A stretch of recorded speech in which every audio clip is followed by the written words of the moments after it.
And tonight on the Daily Wrap, Hillary Clinton thinks a vast right-wing conspiracy is the reason why Americans don't find her trustworthy. The mayor of Baltimore fires her police commissioner, but should she have been the one shown the door? And the New York Stock Exchange and United Airlines shut down after tech issues. Was this a test run for a major cyber attack? We discuss all of that and more. This is the Daily Wrap, live from New York City.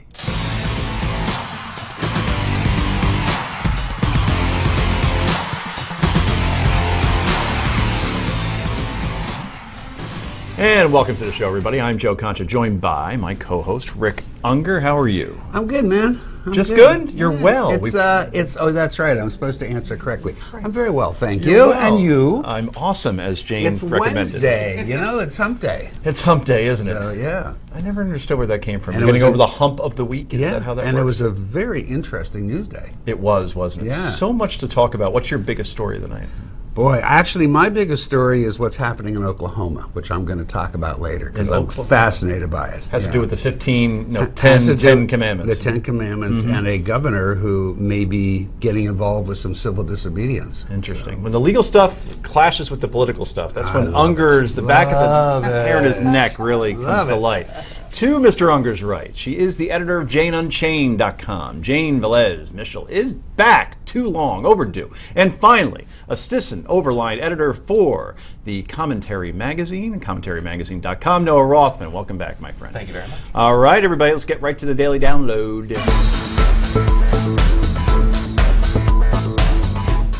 Would you vote for someone that you don't trust? Well, people should and do trust me, and I have every confidence that that will be the outcome of this election. And that, of course, was Hillary Clinton in her first sit-down interview since announcing her second bid for president. And she's blaming what she calls a constant barrage of attacks from the right for feeding a perception that she's not trustworthy. This has been a theme that has been used against me and my husband for many, many years. And at the end of the day, I think voters sort it all out. It's like Belle Biv DeVoe and Ricky Martin. It's like the 90s all over again. I know I've heard this somewhere before. The great story here, for anybody willing to find it and write about it and explain it, is this vast right-wing conspiracy that has been conspiring against my husband since the day he announced for president. It's such a relief that color television has since come into play here in the black and white. Was that 50s? Where'd that come from? Yeah. It was just odd. Anyway, so there's yet another vast right-wing conspiracy that's behind polls that show a majority of voters in swing states like Florida, Pennsylvania, and Ohio who think Hillary Clinton is untrustworthy. Mrs. Clinton, your thoughts on her even defending the fact that, I mean, let me put it this way. I don't know what she's supposed to say to that. Like, you're right, I'm not untrustworthy and she'll elect me anyway because I'm competent?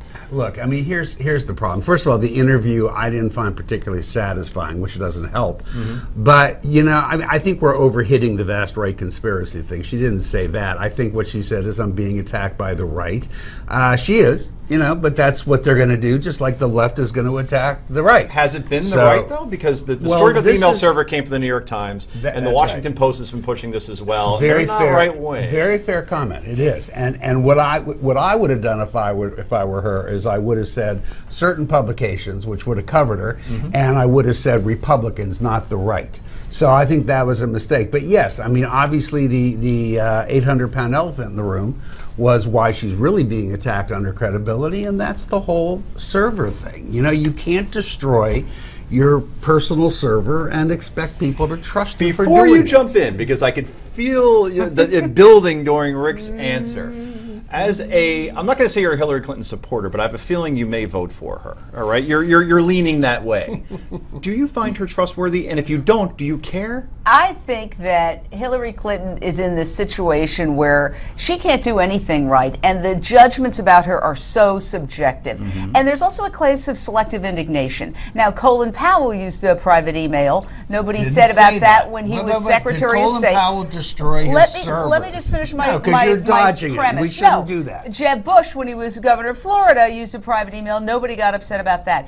And, you know, this Benghazi drumbeat that won't die, you would think that she was the one who attacked the U.S. mission there and killed people. Now, there was already a major investigation. I was looking at it. It spans thousands of pages that concluded that there was no conspiracy of silence. There was no intentional lying about Benghazi. And still, the Republicans in Congress continue to attack her on that. So, yes. I agree with that, but that's not really the issue. Unlike the interview I saw yesterday, I'm going to ask what's called a follow-up question. Okay, go and my original question was, do you find her trustworthy? And even if you don't, would you vote for her anyway because you think she's more competent than everybody and trust isn't as important to you as competence? Well, my answer is I don't find any politician in the United States Okay. trustworthy. That's They're fair. all Not sleazy. even Bernie Sanders? Not even Bernie Oh, Sanders. I find She's him that 2% trustworthy. that finds Okay, her trustworthy. I will say this. Any politician who has a chance of getting elected president in this culture is not trustworthy, because if you're trustworthy, you've got to be so transparent that you could never get elected. Okay, so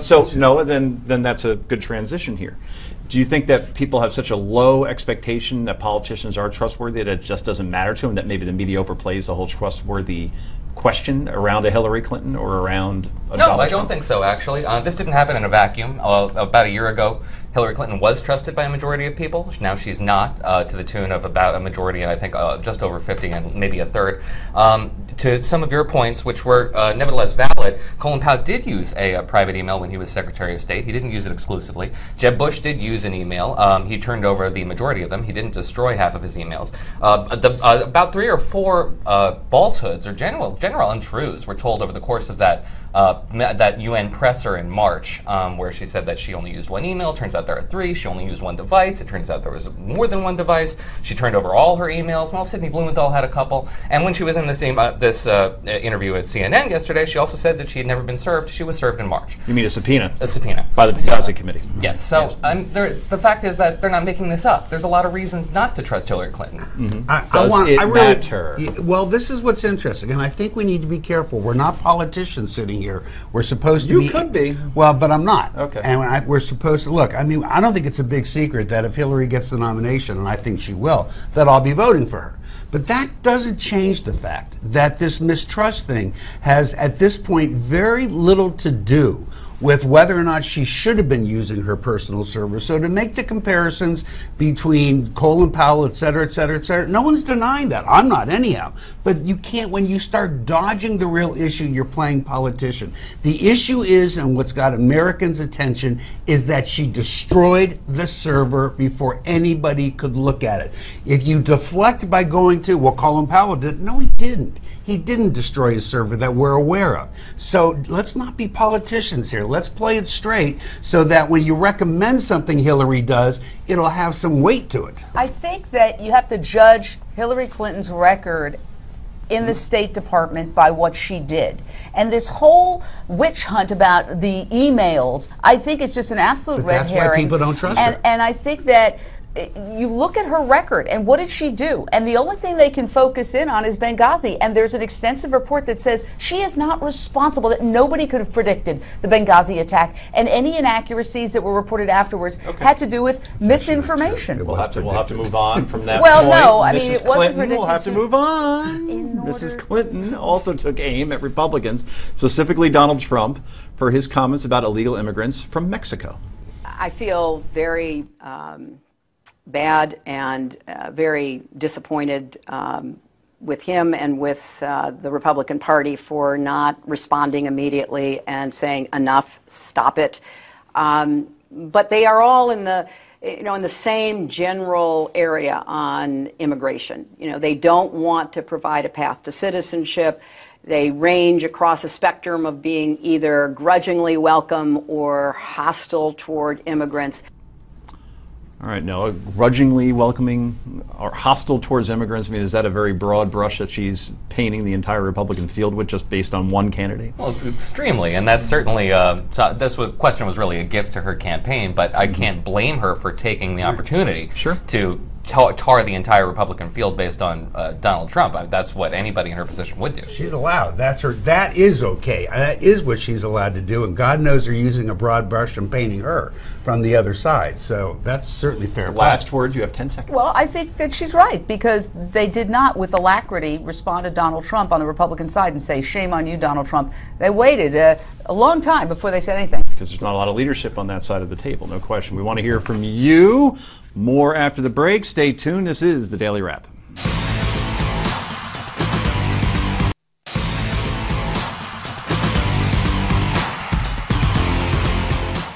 I have great relationship with the Mexican people. I have many people working for me. You can look at the job in Washington. I have many legal immigrants working for me. Many of them come from Mexico. They love me. I love them. And I'll tell you something. If I get the nomination, I'll win the Latino vote. I will win it. Okay. The betting window is open. Yes. Right here. We really, he needs to work in his confidence. That's the whole problem with Donald Trump. Anyway, welcome back to Daily Wrap. I'm Joe Concha, joined by my co-host, Rick Unger. And filling out the panel tonight, Jane Velez Mitchell, who I have a feeling has a couple of things to say about that comment. And Noah Rothman. Yes, that was quite a prediction by the Donald Jane. Can he win your vote and the Latino vote in general? I'd just like to know, what is he smoking? Yeah. Because seriously, Peyote? I honestly feel sorry for him, because I feel that all the bluster, not the comb over, but all the bluster is really a sign of low self-esteem. In other words, when you can only feel good about yourself by putting someone else down, I think that fundamentally, even though it may appear like overconfidence, it's actually low self-esteem. I think the guy needs to see a therapist, to be honest with you. I think he's got some serious emotional and psychological problems, and it's playing out on the national stage. We've heard a lot of analysis of Donald Trump on the show. Mentally ill is not one of the two words that came up. You're much kinder than I am. I mean, look, you know, it's gotten to the point, at least in my estimation, where Americans now have to face the question, would you want a president who is a braggart, who is rude, a braggart. He brags about everything. Okay. Who exaggerates about what time it is. I mean, this guy Don't all politicians do this? Everything. No, not to this extent. Okay. No, humans don't do this. This man is everything our parents told us never to be. So you're saying that he can't win the Latino vote? Like I said, the betting window is open. Right, if you think he can, I'm taking all bets. No, on let me alter the question. Can he win a Latino vote? He can't even. He can't even win the votes of the Latinos who work for him. Wow. Noah, contradictory opinion in any capacity? No, not really. I think everybody's exactly right here. Look, this is performance art at this point. Right. That's really kind of silly, and I think we all agree that that's kind of silly. But this is a silly candidacy, and by extension, it's making a lot of people who aren't silly look rather bright. When he files his financial forms in 8 days or so in order to qualify for the Fox debate, we can call him a real presidential candidate. I don't know if that's going to happen yet, although I was surprised to see the FCC filing in the first place. But when he does, then he can get on stage and he can look ridiculous and be as brash as possible and make Chris Christie look polite by comparison, make Rick Perry look like a racial healer by comparison. So I think ultimately this is anything but a bad thing. You don't think touched it upon reflects badly on all of them? No. You just touched upon something great, and then we got to move on. Is that by having a Trump in the race, he is making every other Republican look very good, very pragmatic. Perry, Christie, all of them look more statesman and presidential because of Donald Trump. I say the opposite effect's happening. We got to go in a second. Not to the Latino community, and they can't win the White House without a healthy number of Latinos. Well, if a Jeb Bush or Kasich gets the they're all going to get lumped together, because none of them, including Jeb Bush, came out right away and said, shame on you, Donald Trump. They won't Had they remember done that? We are 487 days from the election. I'm pretty sure that will be forgiven to a certain extent. Anyway, Shane, we love you. Trump's tough stance is getting support from one mother whose son was the victim of an illegal immigrant. Her name is Anita Shaw. She tells the Daily Mail that it's time for people to listen to Trump. Her 17-year-old son was fatally shot by an illegal immigrant who was released from jail the day before the shooting. Had a proper check been conducted, officials would have realized he should have been deported. And of course, in San Francisco, an illegal immigrant who had been deported 5 times is now charged in the murder of a young woman there last week. Could these incidents have more people come around to Trump's point of view? Noah Rothman. I don't want to sound callous or cruel here. This is a horrible situation, and I can't even imagine what this woman is going through. That said, we do not make policy in this country based on anecdote or based on media hysteria. What happened in San Francisco is horrible. What happened there is absolutely atrocious. But at the same time, there is not an epidemic in this country of illegal immigrants creating violent criminal situations. It just doesn't exist, and to suggest otherwise is false. I would say we do make policy to a certain extent, though, just to push back Well, on we you shouldn't. with the That's Confederate flag, because that was That's a reaction. absolutely I'm not fair. saying I don't disagree with what they did in state That's capitals, but absolutely that fair. was. What a great answer Noah just gave us. Good for you. I'm serious. First of all, the facts support what you just said in terms of immigration. Secondly, I got to ask this question. When did it become Trump's point of view? It's not like we haven't heard about illegal immigration before the arrival of Donald Trump. It's not like we've been unaware of sanctuary cities before Donald Trump decided for the 9th time to run for president. What is this with Trump's point of view? There have been people talking about this for years. If people are just starting to listen, well, shame on you if it took that kind of a person to get your attention by being insulting. These are serious issues. I'm really pleased that Noah said what he said, because he stated the facts. We don't make policy this way. Again, horrible things that happen in San Francisco and to this family, but it's not the way we do it. Jan, we'll come to you in a moment. Ben Carson is also supporting Donald Trump, saying sanctuary cities should be outlawed. James Velez Mitchell, should they be outlawed? Well, listen, I feel that Donald Trump's problem was that he painted tens of millions of people with a very broad brush. However, while the vast majority of Latinos and Mexican Americans in particular are law-abiding, hardworking people, that tiny fraction of illegal immigrants who are committing crimes need to be prosecuted to the fullest. Okay, last word on that particular part of the Donald Trump segment. And in an interview with NBC, Donald Trump, who calls Hillary Clinton the worst Secretary of State ever, also took her to task for her immigration policy. Hillary would let everybody come in, killers, criminals, drug dealers, everybody. If you listen to Hillary, everybody is going to be flowing through the nation. They are sort of now anyway. But if you listen to Hillary, she is so weak on immigration, we will have a crime wave like you've never seen before. Immigration. Very fast question. How many secretaries of state of this country do you think that Donald Trump could even name, let alone know who the worst Secretary of State is? Okay. Answering your question, very good. Would you vote for Donald Trump? Go to newsmaxpolls.com to cast your vote. Back with more in a moment.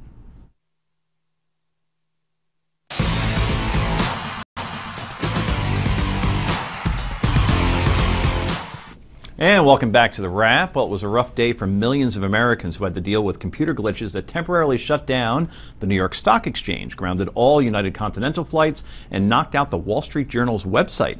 Top law enforcement officials and security officials say they don't see a link between the incidents. FBI Director James Comey told a Senate panel there's no indication this was some kind of cyber attack. No matter. We're joined now by cybersecurity expert Eric Knight. He is the founder and CEO of Simple WAN. WAN being Wide Area Network, Eric, right? Yeah, I know these things. Yeah. A provider of cloud-based security routers. So thanks for coming, sir. So were these just high-profile incidents, just a coincidence, or could there be foul play involved here? It seems like too many things at one time with some pretty major areas, whether it be the stock exchange, which is unheard of, and particularly... This is the 4th time it's happened. Rick says it's the 4th time it happened, but it's never been shut down like this. You know, well, okay. We'll let Rick jump in here because he keeps correcting me. When was the last time it was shut down? A few months ago. It's just it was the For a full day? It was the They longest stopped trading? period. Wait, it's the longest time. Did they stop trading? Yes. It was the For a full day? No, let me answer the question. Okay. It's the longest it's ever been shut down. Uh-huh. But it has been shut down 3 times before. Okay. Because of the software that they installed. This happened the same day that airlines' computers No, I went didn't down. say that. Okay, I just- very good. I'm just trying to say that this is too much of a coincidence. I'm leading the witness. Eric, let's bring you back in. So what do you think, foul play or no? It's a lot. You know, it's certainly a lot for one day. And the thing that concerns us is they came out really fast to say it wasn't a cyber attack. We've been brought in a lot of these, local law enforcement, local government, that when the first couple hours if something happens, they're not sure whether they've been attacked or not. It was really quick to say, hey, it's not it. That's a great point, because you have to analyze all these things. What I found interesting was that they were doing a server upgrade at the New York Stock Exchange on a weekday. Last I checked, nobody's trading on Saturdays and Sundays, so you have to do this upgrade. Shouldn't you do it when you're down for a couple days, so in case there is a glitch, then it's not going to affect trading as it did today for nearly 5 hours?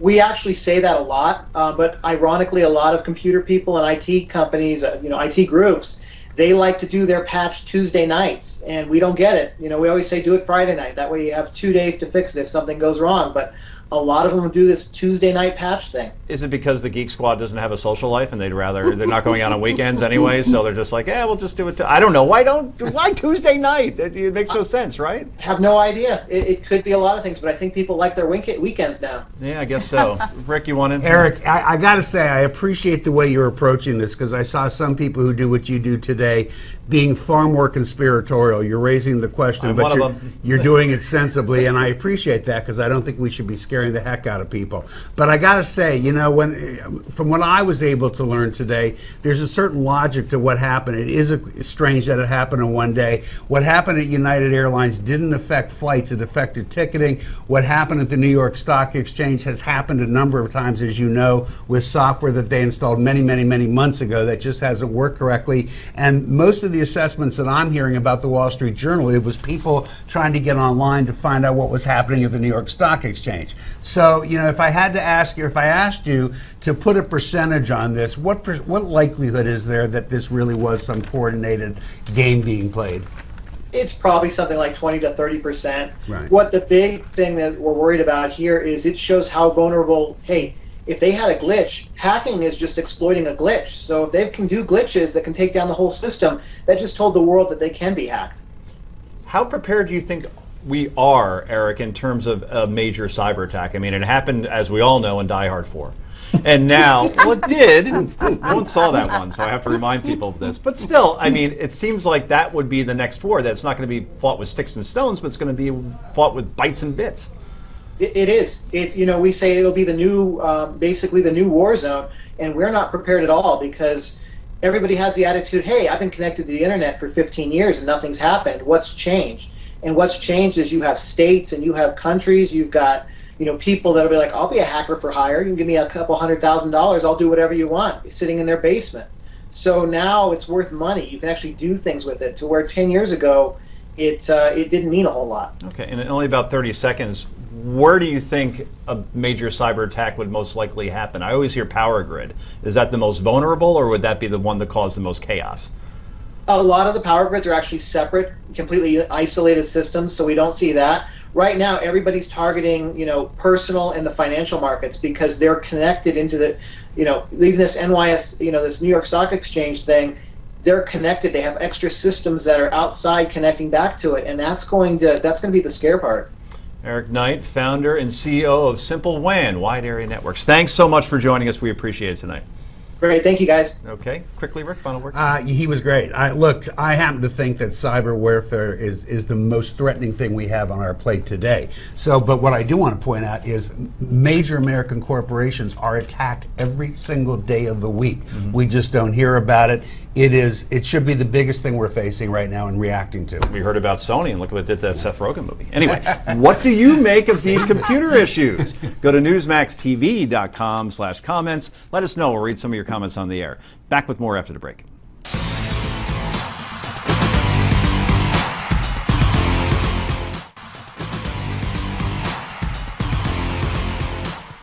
And welcome back to The Wrap. Well, before we go into our next segment, we promised we'd read some of your comments on the air, particularly when they attack Jane for no apparent reason. So let's do this. Handle it. This comes from Jackie. She has a Yahoo address we will not give out on the air. She says, go ahead. Jane needs to get off Hillary's skirt tail, all because she'll be the, quote, first female president. We as Americans need a leader who will stand their ground against our enemies, cut back on the government that seems only to be getting larger, and start making America the best nation again by bringing companies back home. Regulate Wall Street before they destroy us all with another depression. 1, 2, 3, 4, 5, 6, 7 exclamation points. Wow. Your response. She is all over the map. Is it a she or is it a he? No, Jackie.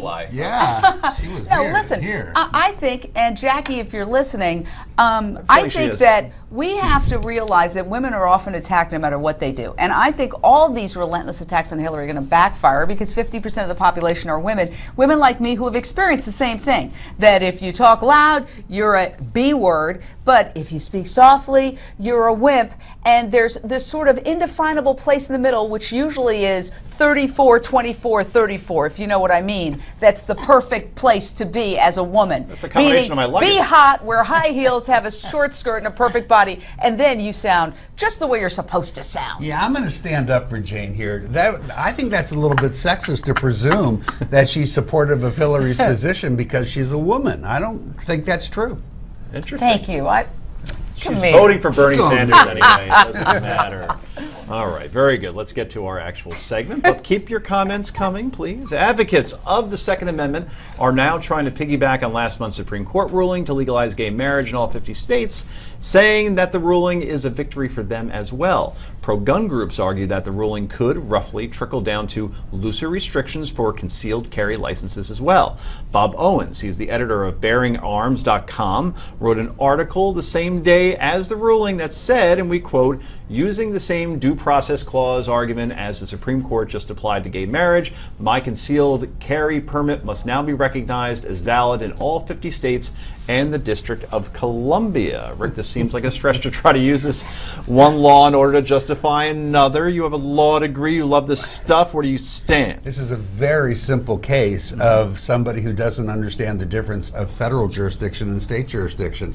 You ever notice that guns, by and large, are regulated by the states? There's a reason for that. It falls within the state's purview of health, welfare, and safety. So I don't think this is going to apply in any way, shape, or form. I mean, your state may do that what you want them to do, but nah, not going to work that way. Sorry, man. Mr. Rothman? Well, I'm not an attorney. I can't speak to the legal merits of that argument. However, there is something to be said for the political argument, which suggests that all laws across all states should be accepted. And when you look back at the Heller case, Heller versus the District of Columbia, we really are talking about federal jurisdiction that was given over to the states, and the Supreme Court said that this was just unacceptable, unconstitutional. There are a lot of court pending challenges to concealed carry permit. Two quick distinctions. One, he's saying that the basis for it is coming out of the way that the Supreme Court decided the gay marriage case. There's just no connection to it. Two, the cases that the Supreme Court's going to take on are questions of do restrictions interfere with Second Amendment rights. That too is a different argument than saying, well, wait a minute, now you're obligated to lessen or loosen the open carry permits. It's just a whole separate issue. For a gun owner who lives in Long Island and works in New York City and has a concealed carry permit, what they have to do with their gun, going from one place to the next, getting the ammo out, putting it in the case, putting it in the trunk, getting back into the city, it is really onerous and it doesn't make a whole lot of sense. And if that's challenged in court, I think there's a whole lot of merit to it. I'm not saying you're wrong. I'm simply saying that his analysis of how they could get to that on a federal level just doesn't hold up. I'm not saying that you couldn't argue to change that within the state or however, but it just doesn't hold up in terms of what he's suggesting. I think equal protection of the law means equal right to not get killed by somebody else's firearm. Maybe you could twist it. That one's not going to hold up either, I'm afraid. Well, the Supreme Court hasn't taken up a single case on carry permits. But even the National Rifle Association, the NRA, thinks this line of thinking is a bit off, saying, "We strongly advise concealed carry license holders not to assume Obergefell." Is that the case that was ultimately decided in the Supreme Court on same-sex? Okay. Yeah. Provided them with the legal basis they need to carry without an in-state license in strongly anti-gun states.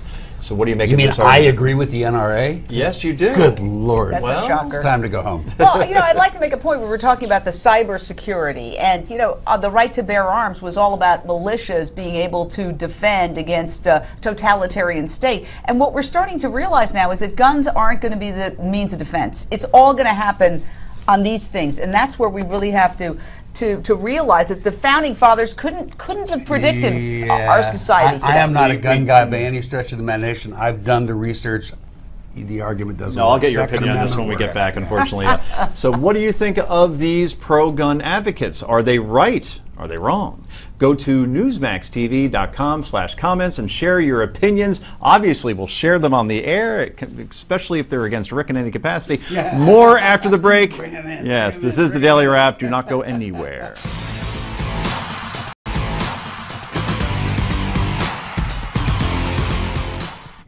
And welcome back to The Wrap. Before we jump back in, let's jump on board, shall we? Newsmax wants to send one lucky couple on a 7-day Silver Sea cruise to the Caribbean this winter. Obviously, a luxury cruise on the Silver Wind is a trip of a lifetime. You need to enter, however, our sweepstakes.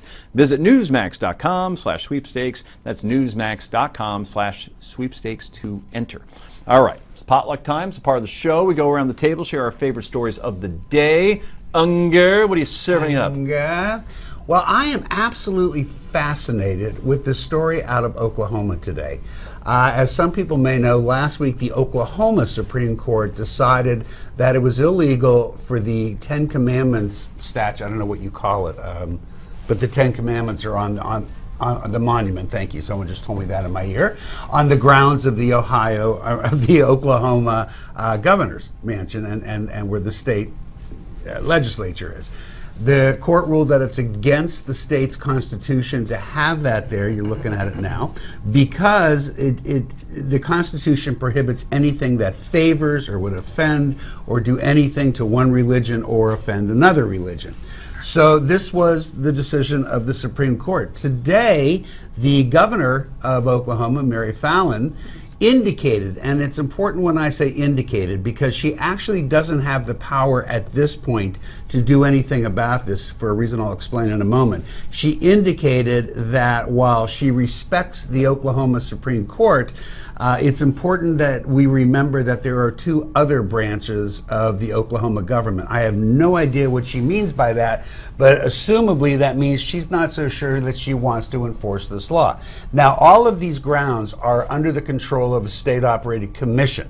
So the lawsuit that brought the decision about is with the commission. So it's up to the commission to remove the monument, as the court has said that they need to do it. What the governor can do, however, is issue an executive order which would prohibit the commission from doing that. If she goes that route, and right now many people think that's what she's setting up, we're looking at an act of civil disobedience that could have chaotic implications. As you wind this through, the expectation would be that the court, when they're seeing that their order is not being honored, would probably cite the governor for violating the court's order, and that could lead to jail in actuality. Wow. So this is a fascinating thing. I have to say that as an American, I, like everybody else, enjoys a good civil disobedience scenario. But this one, when you have a state governor defying the Supreme Court, just like, and we're seeing it on the cases from last week, people running for president, people who are governors, elected officials all over the country saying defy the United States Supreme Court and don't do gay marriage. This is a weird thing that we're getting into, and I think we need to be very, very careful about it. Noah, your reaction? No, I think Rick set it up perfectly. The stakes, as he defined them, are really rather clear, and for her to go against the court order like this is nothing short of a dereliction of her responsibility and something probably a little bit worse.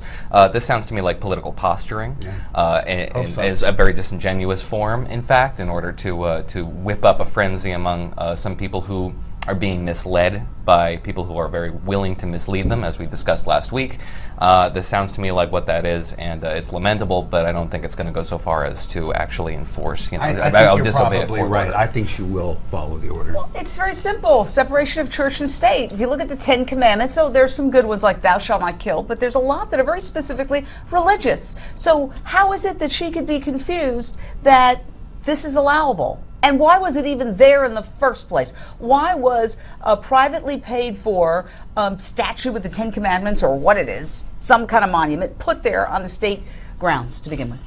See, I'm big on thou shalt not covet, because I do that all the time with Rick's suits. I mean, well, if I could submit why it's there in the first place is because this wasn't objectionable a generation ago. Right. And we're undergoing something of a very generational shift in mood. And to force that, as we have been forcing it through the courts, freezes and paralyzes debates. It doesn't make anybody move forward. It fosters resentment. So I'm wary of that.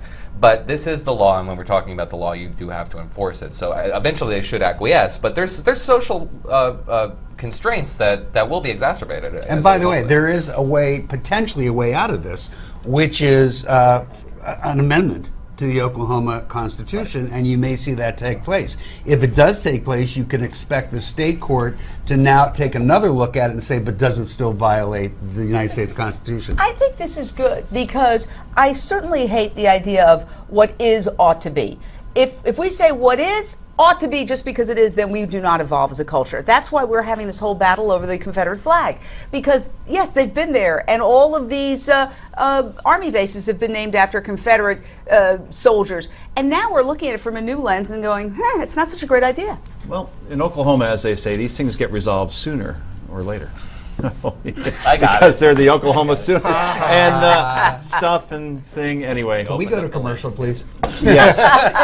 Yeah, we better go now. Okay, up next, it's time for Yay or Nay. It's happy time. This is the Daily Wrap. We're live from New York City.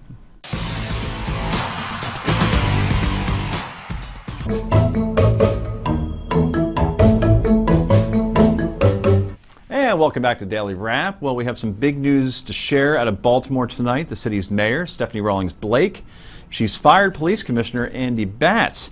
This is just hours after the city's police union releases a scathing report on the department's response to rioting there after the police custody death of Freddie Gray. Batts will be replaced on an interim basis by Deputy Commissioner Kevin Davis. So that's pretty interesting there. Let's get some quick thoughts on that. Was the right person shown the door? It's hard to say, but one can't help but think this could be a case of blaming it on the next in line. You know, I mean, the mayor was really running the show, let's be honest. Somebody had to be accountable, and I guess the mayor's going to fire herself, so... Right. I think this is the fall guy. I mean, the problems were so much bigger than any one person. It was like the whole culture conspired for that mess, and I feel a lot of people were sort of sold a bill of goods that, oh, this is going to help your community, and really it was, I think, almost like self-sabotage or self-alienation. The bottom line criteria, will any of that help young African-American men in the inner city get jobs? And the answer is no. No, homicides are up a stunning 48% over last year. Non-fatal shootings are up 86%. I mean, the numbers are remarkable. I mean, this had to happen. That's horrifying, and I'm not entirely sure that has everything to do with Baltimore Police Department.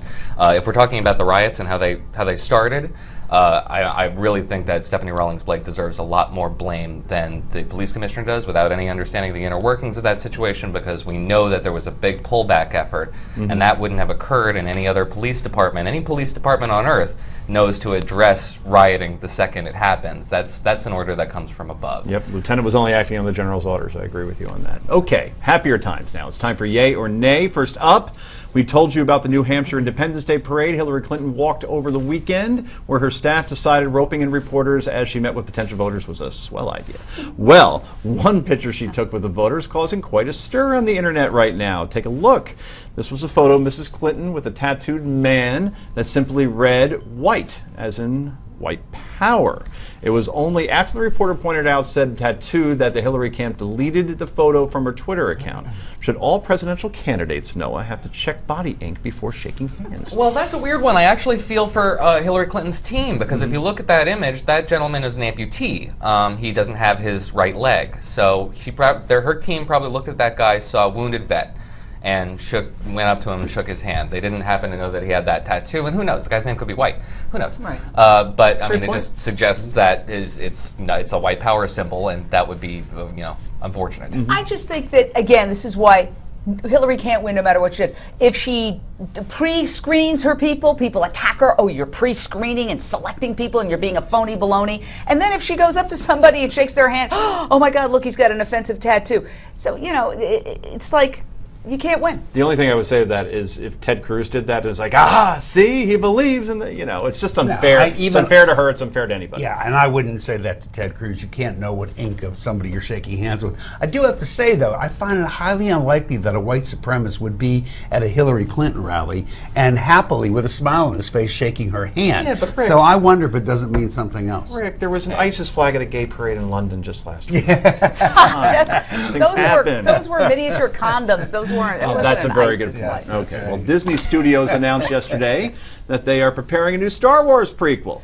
The film will focus on the life of a young Han Solo. The film is set to come out May 25th, 2018. No word on who will play the young Solo, but is there anybody out there who could actually fit the Bill. Rick, this is a tough question to put you on the spot on. I just haven't even thought about that. Can we come back to you on that, Jane? Yeah. I'm sick and tired of these prequels. Stop already. Hey. We can't reinvent. I saw the prequel or whatever it was, the one that should have had Mel Gibson, and it just was flat. It was like, where's Mad Mel? Max. Yeah. Noah? Rick and I are two people out of 30 in this country who don't have strong opinions on Star Wars at all. Yeah. So I really don't care. But I who do plays have the strong genre. opinions on prequels. Okay. Only because at Marvel, it didn't do us any harm, so be nice to prequels. All right. The thing is that you couldn't even predict Harrison Ford in the Han Solo role that's because right. he I was don't know who it nothing would be. before that movie. It probably will not be a known name. It shouldn't be. No. Because that's an impossible place to walk into. Yeah. Ben Full Affleck has to tradition. play Batman after Christian Bale. Yeah. Bad move. Forget Bad it. move. Because you don't want somebody established. You want an unknown. Anyway, we have to leave it there. Thank you, panel. I'm Joe Concha on behalf of Rick Unger and the rest of the panel. Thank you for joining us tonight. Newsmax Prime with J.D. Hayward. That's next.